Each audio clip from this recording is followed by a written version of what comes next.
नमस्कार, शाम के 4 बजने को हैं। आप देख रहे हैं इंडिया टीवी। आपके साथ मैं हूं पंकज भार्गव। छत्तीसगढ़ में वोटिंग से ठीक पहले भूपेश बघेल मुसीबतों में घिर गए हैं। ईडी ने भूपेश बघेल को लेकर ऐसा खुलासा किया कि वो फंसते हुए नजर आ रहे हैं। क्या भूपेश बघेल को चुनाव में खर्च करने के लिए दुबई से पैसा आया? किसने किसने भूपेश बघेल तक ये पैसा पहुंचाया? क्या ईडी भूपेश बघेल को गिरफ्तार करने वाली है?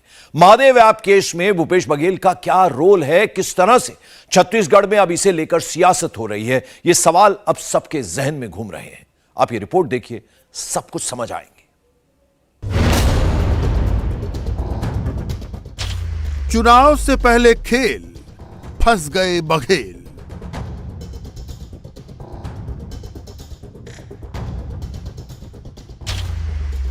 दुबई से आया पैसा कहां कहां पहुंचा? क्या पहले चरण की वोटिंग से पहले कांग्रेस और बघेल फंस गए हैं? क्या वोटिंग से पहले रायपुर में करोड़ों रुपए कैश मिलना कांग्रेस के लिए मुसीबत बन गया है? दरअसल ईडी ने महादेव ऐप मामले में आरोपी असीम दास को अरेस्ट किया था, जिसने खुलासा किया है कि महादेव ऐप के प्रमोटर्स ने बघेल को चुनावी खर्च के लिए 508 करोड़ रुपए की फंडिंग की और पकड़े गए 5 करोड़ भी चुनावी खर्च के लिए बघेल तक पहुंचना था। चुनावी माहौल है, 3 दिन के बाद वोटिंग होने वाली है, तो ऐसे में बीजेपी इस मौके को पूरी तरह भुनाना चाहती है। आरोपों को लेकर सबसे बड़ा हमला पीएम मोदी की तरफ से हुआ। प्रधानमंत्री आज दुर्ग में थे। जनता के सामने सीधा सवाल बघेल से पूछा, मुख्यमंत्री बताएं कि दुबई में बैठे महादेव ऐप घोटाले के आरोपियों से उनके क्या संबंध हैं? बघेल ने इस पर पलटवार करते हुए कहा, बिना सबूत के प्रधानमंत्री ने आरोप लगाए हैं। छत्तीसगढ़ की कांग्रेस सरकार आपको लूटने का कोई मौका नहीं छोड़ रही। इन्होंने तो महादेव के नाम को भी नहीं छोड़ा है। दो दिन पहले ही रायपुर में बहुत बड़ी कार्रवाई हुई है। रुपयों का बहुत बड़ा ढेर मिला है।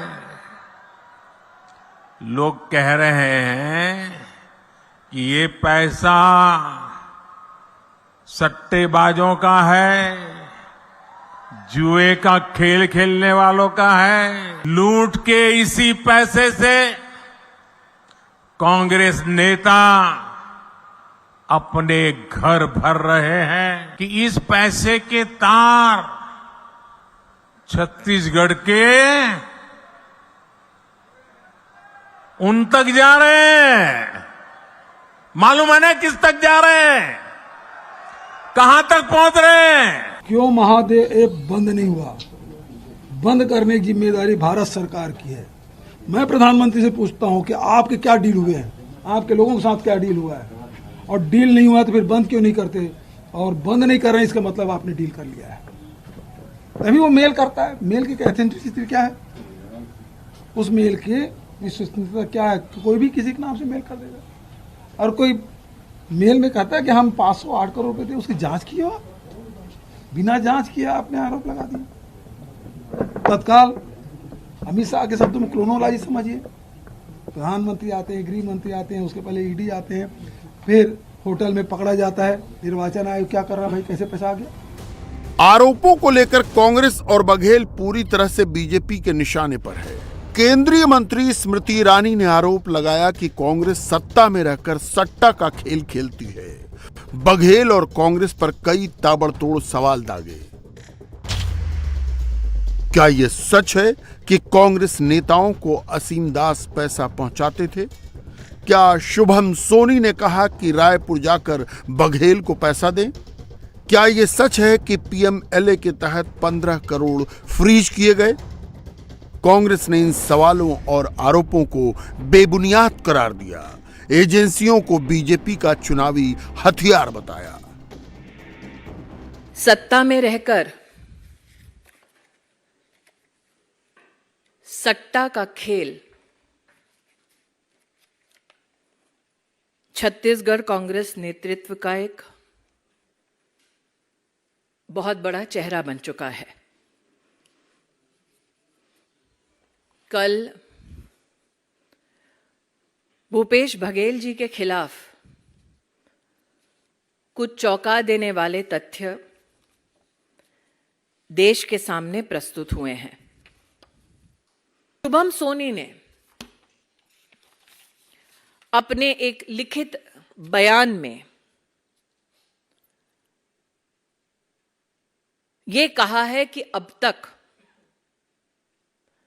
महादेव ऐप के प्रमोटर्स ने छत्तीसगढ़ के मुख्यमंत्री भूपेश बघेल को 508 करोड़ रुपया रिश्वत दी है। जब से चुनाव की तैयारी चालू हुई है तब से हम लोग ये आपस में हर बार जब बैठक करते हैं तो मान के चल रहे हैं कि ईडी ऐसा ही करेगी और ऐसे समय पे करेगी जब हो सकता है कि कांग्रेस को नुकसान ज़्यादा से ज़्यादा कर सके। इस माध्यम से नाम उठवा रहे हैं, एक आरोपी के माध्यम से जो रंगे हाथ पकड़ा जा रहा है उसका इस्तेमाल आप कर रहे हैं दूसरों का नाम लेने के लिए, आरोप लगा के। कोई तथ्य है मैंने आपको पैसा दिया, दिखना चाहिए ना। जैसे 5 करोड़ रुपया आपने कहा कि ये दिख रहा है, आपने फोटो खींच के डाल दिया। अब वो 5 करोड़ में से मैंने आपको कितना दिया आपके पास मिलना चाहिए ना, 10-20 लाख, 1-8 करोड़, कोई चीज तो होना चाहिए। मैंने आरोप लगा दिया कि आप तो जो यहाँ मैं पकड़ाया हुआ हूँ और मैं अब कह रहा हूँ कि मैंने आपको दे दिया, उसमें कितना दम, और उसके ऊपर 5 करोड़ से सीधे आप चले गए 508 करोड़ में, किस बेस पे?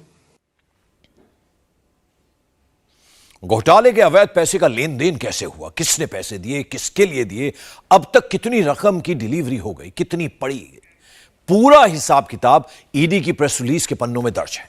3 पेज की ईडी की प्रेस रिलीज का पहला पन्ना देखिए, इसमें साफ साफ लिखा है 5 करोड़ 39 लाख रुपए की रकम जब्त की गई। यह पैसा नेता बघेल को दिए जाना था। इस पैसे का इस्तेमाल विधानसभा चुनाव में किया जाना था, होना था, यह साफ साफ इसमें लिखा है। रिश्वत की रकम सिर्फ 5 करोड़ 39 लाख रुपए नहीं थी। ईडी के मुताबिक अब तक 508 करोड़ रुपए भूपेश बघेल को दिए जा चुके हैं। यह पैसे महादेव बैटिंग ऐप के मालिकों ने दिए ताकि छत्तीसगढ़ में उनका धंधा चलता रहे और गरीबों का पैसा लूटते रहे। 508 करोड़ रुपए की रकम तो भूपेश बघेल तक पहुंच गई, लेकिन 5 करोड़ 39 लाख रुपए की रकम बघेल को मिलती उससे पहले ही जब्त हो गई।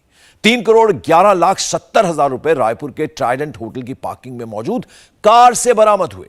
यह कार महादेव बैटिंग ऐप के कैश कुरियर असीम दास की थी। 2 करोड़ 27 लाख 47 हजार की रकम असीम दास के भिलाई वाले घर से बरामद की गई है। पूरा लेखा जोखा। भूपेश बघेल के खिलाफ सबूतों की फहरिस्त यहीं खत्म नहीं होती है। ईडी ने कोर्ट में जो रिमांड कॉपी पेश की है उसमें भूपेश बघेल को पैसे की डिलीवरी की पूरी क्रोनोलॉजी समझाई गई है। यूएई में मौजूद असीम दास को महादेव बैटिंग ऐप के प्रमोटर्स ने रायपुर जाने का फरमान जारी किया। असीम दास से कहा कि रायपुर जाकर बघेल को पैसे की डिलीवरी करें ताकि इन पैसों का इस्तेमाल छत्तीसगढ़ के विधानसभा चुनाव में किया जा सके। अब जरा घोटाले की पूरी कहानी को समझिए। आरोप यह है कि बैटिंग ऐप के खेल में भूपेश बघेल भी शामिल है। भूपेश बघेल ने बैटिंग ऐप वालों से 508 करोड़ रुपए लिए। ये पैसे छत्तीसगढ़ चुनाव में खर्च करने के लिए गए। बघेल को पैसे महादेव बैटिंग ऐप के मालिकों ने दिए। अभी तक कुल 508 करोड़ रुपए भूपेश बघेल को दिए गए हैं, यानी 508 करोड़ रुपए का भुगतान भूपेश बघेल को हो चुका है। लेकिन 5 करोड़ 39 लाख रुपए भुगतान हो पाते उससे पहले ही वो जब्त कर लिए गए। ईडी की रिमांड कॉपी में जो पूरी कहानी सामने आई है उसके मुताबिक महादेव ऐप के अधिकारी शुभम सोनी ने अपने कैश कुरियर असीम दास को कॉल किया। असीम दास को फौरन रायपुर जाने के लिए कहा और भूपेश बघेल को चुनाव के लिए यह फंड देने के लिए कहा गया। एक सबूत ईमेल भी है जो शुभम सोनी की है। शुभम सोनी ने अपनी ईमेल में यह माना है कि असीम दास लाइजनर का काम करता था। असीम दास महादेव ऐप की तरफ से छत्तीसगढ़ के कांग्रेस नेताओं से लाइजनिंग का काम करता था। भूपेश बघेल पर जिस महादेव बैटिंग ऐप से पैसे लेने का आरोप लगा है उस ऐप के बारे में जरा आपको बता दें। महादेव बैटिंग ऐप सट्टेबाजी का एक ऑनलाइन प्लेटफॉर्म है। मैच और चुनाव में सट्टेबाजी का भी यह ऑनलाइन प्लेटफॉर्म है। इस ऐप के जरिए वर्चुअल गेम भी सट्टेबाजी उसमें भी की जाती है। इस ऐप के जरिए 3 पत्ती, पोकर और ड्रैगन टाइगर जैसी गेम्स खेले जाते हैं। ऐप के जरिए cricket, football, tennis, badminton, virtual cricket जैसे गेम जो खेलने वाले हैं उन्हें पैसे उनसे लिए जाते हैं। ये तमाम चीजें इसमें हैं। इन सारे आरोपों के केंद्र में भूपेश बघेल हैं। बघेल ने आरोपों पर सफाई दी है। भूपेश बघेल ने कहा कि यह केंद्र की साजिश है। ईडी का इस्तेमाल उन्हें फंसाने के लिए किया जा रहा है। एक आदमी के कहने पर आरोप लगा दिए गए और ईडी कह रही है कि आरोप सच्चे हैं या नहीं, इसकी जांच हो रही है। जब जांच हुई ही नहीं तो प्रेस रिलीज क्यों जारी की गई? जवाब में बीजेपी भूपेश बघेल को सट्टेबाजों का साथी बता रही है। क्या लग रहा है सर, ये बक्से में यही आया था क्या छत्तीसगढ़? इससे बड़ा मजाक और क्या हो सकता है कि आप किसी सूबे के मुख्यमंत्री पे किसी आदमी से मार पीट के या दबाव डाल के बुलवा दो, मैं किसी को पकड़ लूं और बोल दूंगा यदि प्रधानमंत्री का नाम लेने के लिए, तो क्या प्रधानमंत्री से पूछताछ करेंगे? कि 508 करोड़ रुपया की लेन देन हुआ है, तो इसका मतलब ये हो गया कि छत्तीसगढ़ का मुख्यमंत्री अब जुआ, सट्टा, महादेव ऐप वालों से भी पैसा लिया है। शराब घोटाला, कोयला घोटाला, चावल घोटाला वहाँ तक ठीक है, मगर ये तो प्रमाणित दस्तावेज प्रस्तुत कर दिया ईडी ने। अब बचा ही क्या? किसी राज्य के मुख्यमंत्री के लिए इससे ज़्यादा शर्मनाक बात और क्या हो सकती है कि प्रमाण के सहित दस्तावेज में 508 करोड़ लेना बताया गया है और असीम दास की गिरफ्तारी होती है, 5 करोड़ 7 लाख रुपए उसके पास जब्त होते हैं, वो नाम बताता है और वहाँ तक पहुँच होती है। तो अब तो मामला बिल्कुल सामने आ गया, स्पष्ट हो गया। तो ये निश्चित रूप से किसी व्यक्ति के ऊपर इतना बड़ा आरोप लगे तो उसे उस पद में रहने का अधिकार नहीं बचता। महादेव ऐप के जरिए इसका मालिक सौरभ चंद्राकर हर साल हजारों करोड़ की कमाई करता है। विज्ञापन पर बड़ी रकम खर्च कर मोटी कमाई का लालच दिया जाता है। फ्रेंचाइजी के लोग फोन पर संपर्क कर लालच देते हैं। लोगों से पैसा जमा कराया जाता है। 5,000 रुपए के बदले 10,000 टोकन दिए जाते हैं। वहीं सट्टा जीतने पर पैसे दिए जाते हैं। इस ऐप से सौरभ चंद्राकर हर साल हजारों करोड़ की कमाई करता है और पैसे लुटाता है। इस पैसे से उसने अपनी शादी और बर्थडे में बॉलीवुड के सितारों को बुलाया और सैकड़ों करोड़ रुपए उस दिन खर्च भी कर दिए। तो आपको बता दें किस तरह से पूरा खेल चलता है। महादेव ऐप के जरिए जो मालिक है इसका, सौरभ चंद्राकर, हर साल हजारों करोड़ की कमाई करता है। जैसा हमने आपको बताया, विज्ञापनों पर, एडवर्टीजमेंट्स पर बड़ी रकम खर्च कर मोटी कमाई का उन्हें लालच दिया जाता है। फ्रेंचाइजी के लोग जो हैं बाकायदा फोन पर संपर्क कर ये लालच देते हैं लोगों को। लोगों से पैसा जमा कराया जाता है। और यहां आपको यह भी बता दें कि 5,000 रुपए के बदले 10,000 टोकन दिए जाते हैं और सट्टा जीतने पर यह पैसे दिए जाते हैं। इस ऐप से सौरभ चंद्राकर हर साल हजारों करोड़ की कमाई करता है और फिर जमकर पैसे लुटाता है। और इसी पैसे से उसने अपनी शादी और बर्थडे में बॉलीवुड के तमाम सितारों को बुलाया और सैकड़ों खर्च कर दिए उसी एक इवेंट में।